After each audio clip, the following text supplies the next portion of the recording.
दोस्तों convergence theory का एक और लेक्चर हम आपके लिए लेकर आए हैं। Lecture number 3। इसे रियल एनालिसिस या कन्वर्जेंस थ्योरी जैसा मैं आपको बता चुका हूं सब प्रकार से कहा जाता है। तो सबसे पहले देखिए आज के इस वीडियो में हम क्या पढ़ने वाले हैं। जो पिछले दो वीडियो से हमने सीक्वेंस स्टार्ट किया था, अनुक्रम के बारे में नॉर्मल चीजें हमने पढ़ी थी, उसके डेफिनेशन से संबंधित है और उसके जो इंपॉर्टेंट चीजें हैं वो आप तक मैंने बता दी थी। तो आज देखिए हम क्या शुरू करने जा रहे हैं, बाउंडनेस ऑफ सीक्वेंस, अनुक्रम की परिबद्धता। ये मेन टॉपिक है दोस्तों आगे के टॉपिक को समझने के लिए। तो वीडियो को शुरू से लेकर आपको एंड तक देखना है, जितनी भी ये बड़ी क्लास हो आपको स्किप नहीं करनी है। तो चलिए शुरू करते हैं। बाउंडनेस ऑफ ए सीक्वेंस, अनुक्रम की परिबद्धता होती क्या है।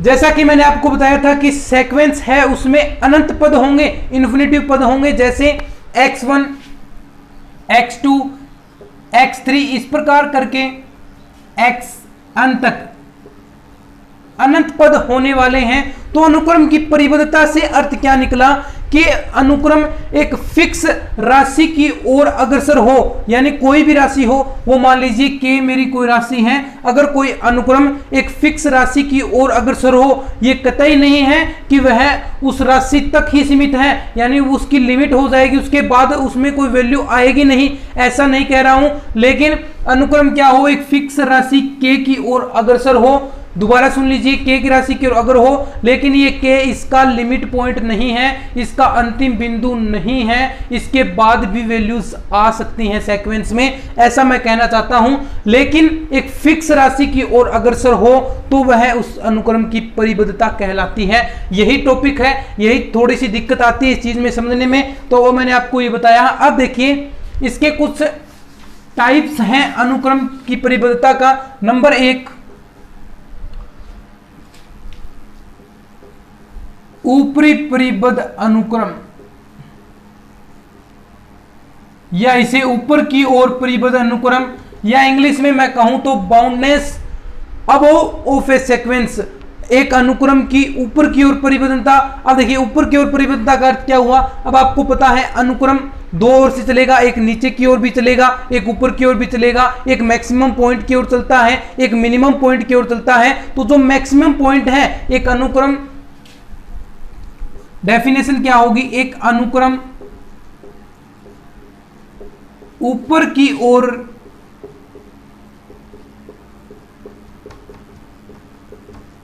परिबद्ध कहलाएगा यदि कोई रियल नंबर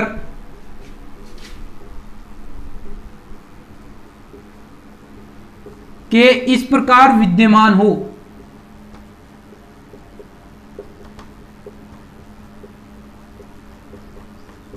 यानी किस प्रकार विद्यमान हो कि ऊपर की ओर परिबद्ध अनुक्रम कहलाएगा यदि उसका अंतिम पद जो xn है वो लेस देन या इक्वल k, जो हमने k माना है, इस प्रकार होना चाहिए, तो यह अनुक्रम ऊपर की ओर परिबद्ध कहलाएगा। जहां n belongs to natural number, तो ऊपर की ओर परिबद्ध अनुक्रम का अर्थ क्या हुआ कि कोई अनुक्रम है ऊपर की ओर परिबद्ध कहलाएगा यदि कोई वास्तविक संख्या k इस प्रकार विद्यमान हो जिसके लिए अंतिम पद हमेशा उससे छोटा या उसके इक्वल हो सकता है लेकिन उससे बड़ा नहीं होगा, लेकिन अग्रसर हो सकता है, आगे वैल्यूज और भी आ सकती हैं, लेकिन हम ये मानते हैं कि इसके अकॉर्डिंग चलेगा। आगे जो पॉइंट्स में एप्सिलॉन, आगे प्लस k प्लस एप्सिलॉन, इस प्रकार की जो वैल्यूज आती है हम उसे नेगलेक्ट कर देते हैं, लेकिन अनुक्रम में आगे भी वैल्यूज आती रहती हैं। ये बात हुई। अब बी नंबर होता है निम्न परिबद्ध अनुक्रम, या इसे हम क्या कहेंगे, boundness below of A sequence, अनुक्रम की निम्नतम परिबद्धता या निम्न परिबद्ध अनुक्रम क्या होगा, ठीक ऐसा ही k बिलोंग करेगा, लेकिन उसके लिए xn greater than equal k, यानी जो नीचे के पॉइंट्स हैं उनके लिए एक ऐसी वैल्यूज होगी जिसके लिए अनुक्रम ग्रेटर देन k होगा, जहां पर n बिलोंग्स टू n है। तो ये हो गया निम्न परिबद्ध अनुक्रम। नंबर सी पर आता है बाउंडेड सीक्वेंस, परिबद्ध अनुक्रम क्या होगा, देखिए बाउंडेड सीक्वेंस, इसके एग्जाम्पल करवाने वाला हूं। कौन सा, किस प्रकार का एग्जाम्पल है? अब देखिए परिबद्ध अनुक्रम क्या हो गया, यानी एक ऐसा अनुक्रम जो ऊपर की ओर भी परिबद्ध हो, ये दो हमने डेफिनेशन पढ़ी है, जो ऊपर की ओर परिबद्ध हो और जो नीचे की ओर भी परिबद्ध हो, यानी दोनों ओर से परिबद्ध हो, तो उस अनुक्रम को हम क्या कहेंगे? परिबद्ध अनुक्रम कहेंगे। यानी ये दोनों रूल्स यहां पर लागू हो जाएंगे, जिसके लिए स्मॉल के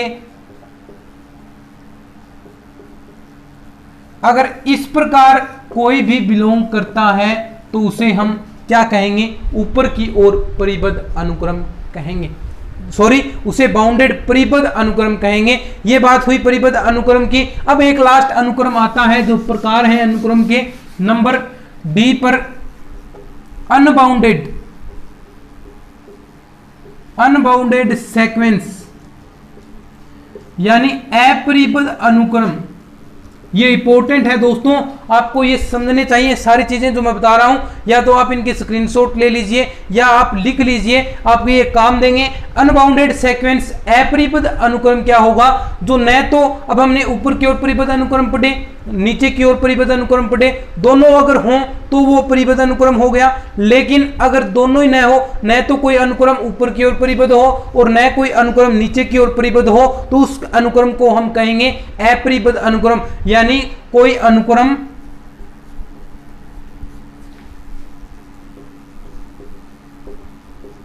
न तो ऊपर की ओर परिबद्ध हो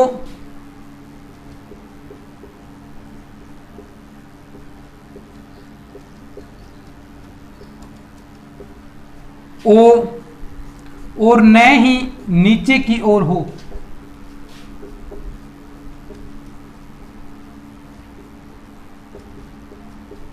तो ऐसे अनुक्रम को हम क्या कहेंगे?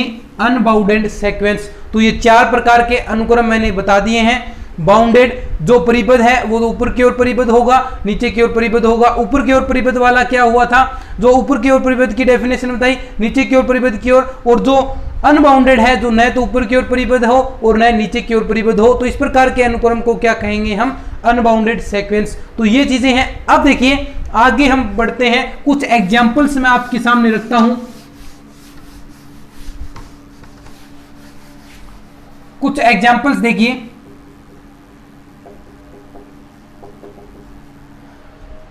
आप कमेंट में बता सकते हैं मुझे, या मैं भी यहां पर बता दूंगा आपको पता हो। तो देखिए सबसे पहले नंबर 1 1/n। आपको बताना है ये अनुक्रम बाउंडेड होगा, अनबाउंडेड होगा, या ऊपर की ओर परिबद्ध होगा, बाउंडेड अबोव सीक्वेंस होगा, या बाउंडेड बिलो सीक्वेंस होगा। ये सारी चीजें आप देख लीजिए और फिर इनके आंसर मैं दे दूंगा आपको। n² नंबर 3 पर sin n π/2, नंबर 4 पर 2n, नंबर 5 पर -n/n। अब आपको बताने हैं कि ये अनुक्रम किस किस प्रकार के हैं। जैसा हमने अभी तक पढ़ा है कि या ये बाउंडेड है, अनबाउंडेड है, ऊपर की ओर परिबद्ध है, नीचे की ओर परिबद्ध है, ये किस प्रकार के परिबद्ध हैं, ये अनुक्रम आपको बताने हैं।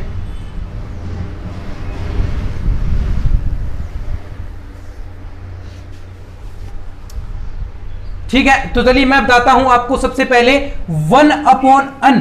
ये देखिए आप कोई भी वैल्यू रखिए, n बराबर 1 से लेकर अगर आप नेचुरल नंबर इन्फिनिटिव तक चलती है तो यहां से आप वैल्यूज रखेंगे, इसमें वैल्यूज पुट कीजिए। 1/1 1 वैल्यू आएगी। इसके बाद ये वैल्यूज क्या होगी? घटनी शुरू हो जाएगी, वैल्यूज घटनी शुरू हो जाएगी। 1/2 भी इसमें आएगा, 1/3 भी इसमें आएगा, 1/ आगे जो भी वैल्यू आएगी n आगे तक आएगा। यानी ये इसका मैक्सिमम वैल्यू तो क्या हो गई? ऊपर की ओर परिबद्ध, तो ये 1 की ओर हो गया, इससे वैल्यू ज्यादा नहीं होगी। नीचे की ओर कहां तक जाएगा? कोई भी मान रख दीजिए। क्या ये 0 से छोटा होगा? नहीं होगा। तो यानी इसकी 0 तक ये अग्रसर होगा और 0 इसकी क्या हो गई? छोटी वैल्यू होगी। तो यानी ये अनुक्रम मेरा 0 से 1/n तक यहां तक चलेगा। तो ये अनुक्रम क्या हो गया? यहां से देख लीजिए, परिबद्ध अनुक्रम हो गया, बाउंडेड अनुक्रम हो गया। नंबर 2 पर n²। n² देखिए, अगर मैं इसमें छोटी वैल्यूज रखूं n बराबर 1 तक, तो ये 1 वैल्यू आएगी। लेकिन अगर हम आगे वैल्यूज रख रहे हैं अन स्क्वायर, तो अन स्क्वायर आगे रखेंगे तो 2 की स्क्वायर 4 हो गया, 9 हो गया, इस प्रकार आगे इन्फिनिटी तक चलेगा। तो ये नीचे की ओर तो परिबद्ध है, नीचे की ओर तो परिबद्ध हो गया, लेकिन आगे इन्फिनिटी तक चल रहा है, तो इसका हमें कोई अंदाजा ही नहीं है ये कहां तक जा रहा है, किस ओर अग्रसर है। तो इसका अर्थ क्या हुआ, जो ये अनुक्रम है, मेरा दूसरा अनुक्रम होगा, वो नीचे की ओर तो परिबद्ध है, नीचे की ओर परिबद्ध है, लेकिन ऊपर की ओर नहीं है। साइन n पाई बाई 2, आपको पता है साइन कोई सी भी वैल्यू हो, लेकिन साइन क्या मान देगा, -1 से 1 तक, ये हमने पढ़ा है ट्रिगोनोमेट्री में। तो -1 से लेकर 1 तक साइन की वैल्यू आने वाली है। तो ये क्या हुआ, यहां पर इसके बीच में परिबद्ध है, तो ये बाउंडेड अनुक्रम हो गया। नंबर 4 2 की पावर n, 2 की पावर n। अब देखिए यहां पर वैल्यू पुट कीजिए, अगर आप 1 वैल्यू रखेंगे तो 2 आएगा, 2 रखेंगे 4, तो इस प्रकार ये भी आगे चलता जाएगा, 8 आएगा आगे, फिर इस प्रकार इन्फिनिटी तक आगे ये भी चलता जाएगा। तो ये भी अनुक्रम ठीक ऐसा ही अनुक्रम हो गया, यानी ये अनुक्रम क्या है, ये भी बाउंडेड हो गया। बाउंडेड कहां पर है, ये है नीचे की ओर परिबद्ध, ऊपर की ओर नहीं है, नीचे की ओर परिबद्ध है, यानी बाउंडेड बिलो सीक्वेंस है ये। नंबर 5 और लास्ट ये देखिए सबसे इंपॉर्टेंट जो हमने लिख रखा है, -n। अब देखिए इसमें वैल्यूज हम पुट करते हैं, -n से n, इसकी पावर है -n की पावर n है। अब देखिए इसको देखना है हमें, ये बाउंडेड है अनबाउंडेड है, किस प्रकार का अनुक्रम है। तो यहां पर देखिए ध्यान से, अगर आप वैल्यू रखते हैं n बराबर 1 रखेंगे तो -1 की पावर 1 वैल्यू आएगी। अगर आप यहां पर 2 रखेंगे, -2 की पावर 2, तो यहां पर 4 वैल्यू आएगी। अगर यहां पर 3 रखेंगे तो 3 की पावर 3, तो इस प्रकार देखिए 3 रखा और यहां पर भी 3, तो 3 की पावर 3 तो -27। ये देखिए -1 भी आ रहा है, -27 भी आएगा। तो इस प्रकार ये क्रम से चलेंगे, क्रम से चलेंगे। यहां पर एक बार पॉजिटिव आएगा, एक बार नेगेटिव आएगा, तो इसका कोई भी फिक्स अंदाजा नहीं रहेगा कि ये बाउंडेड, ये कहां पर बाउंड होगा, कहां पर ये फिक्स वैल्यू किस वैल्यू की ओर अग्रसर होगा। अगर ऐसा है, यानी ऊपर की ओर भी परिबद्ध नहीं है, नीचे की ओर परिबद्ध नहीं है, तो उस अनुक्रम को हमने क्या कहा था, उस सीक्वेंस को हमने अनबाउंडेड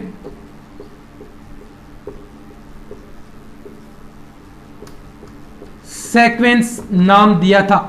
अनबाउंडेड सीक्वेंस हमने नाम कहा था, इसे हमने अनबाउंडेड सीक्वेंस या अपरिबद्ध अनुक्रम के नाम से हमने बताया था। तो ये इसके 4-5 प्रकार हैं, पूछ लिए जाते हैं एग्जाम में, इसलिए मैंने इसकी स्पेशल क्लास लगाई है। और जब हम इसके क्वेश्चन सोल्व करेंगे तब आप देखिएगा कितना आपको पता चलेगा कि इस लेक्चर्स के कितने बेनिफिट हैं। जब मैं आपको क्वेश्चन कराऊंगा तब आपको इसके बेनिफिट पता चलेगा, जब हम ये आराम आराम से क्यों कर रहे हैं। अब आपको ऐसे ही क्वेश्चन मिलेंगे, आप बताइए कि ये अनुक्रम ऊपर की ओर परिबद्ध है या नीचे की ओर परिबद्ध है, या बताइए ये कौन किस प्रकार का अनुक्रम है। आगे जब हम वो टॉपिक पढ़ेंगे, एक दृष्ट वर्धमान क्या होता है, मोनोटोनिक सीक्वेंस क्या होता है, इस प्रकार के भी क्वेश्चंस आने वाले हैं। यानी उस अनुक्रम का उच्चक वैल्यू, आगे टॉपिक्स आने वाले हैं, अनुक्रम का उच्चक, अनुक्रम का निम्न, यानी सीक्वेंस सुप्रीमियम, सीक्वेंस इन्फिनिमियम, ये वैल्यूज आपसे पूछी जाएंगी। तो ये वैल्यूज आपको तभी आएंगी जब ये टॉपिक्स आप अच्छी तरीके से क्लियर कर पाएंगे। तो यही कोशिश मैं कर रहा हूं दोस्तों। तो आज के इस छोटे से लेक्चर में मैंने आपको सीक्वेंस, जो कितने प्रकार बाउंडेड सीक्वेंस की बाउंडनेस के बारे में बताया है। तो ये सारी चीजें आपको याद रखनी है। कल के लेक्चर में, अगर आपको कल का लेक्चर आएगा तो उस वक्त ये सारी चीजें याद हुई तो आपको और भी इसमें मजा आने वाला है। तो आज की इस वीडियो में इतना ही, मिलते हैं फिर इसी तरह के और वीडियोज के साथ।